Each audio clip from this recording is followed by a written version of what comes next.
In today's video, we'll show you the step-by-step process on how to delete your comments on Instagram in the new update. Whether you've commented something you regret or simply want to clean up your comment history, just follow my steps and watch the video until the very end. Let's open the Instagram application on our device, and then you want to go over to your profile by clicking here.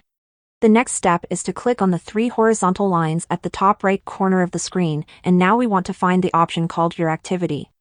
When we click on that button, it's going to get us to this page where we can view and manage our Instagram account activity.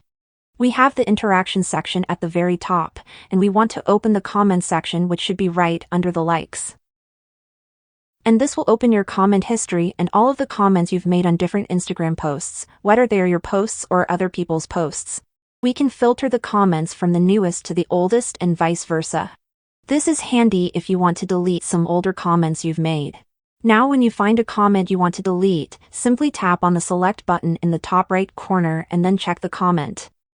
After that, you'll see the delete button.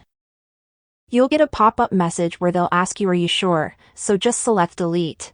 And that's essentially it. This way, you can delete a single comment or multiple ones. Thanks for watching, and I'll see you in the next video.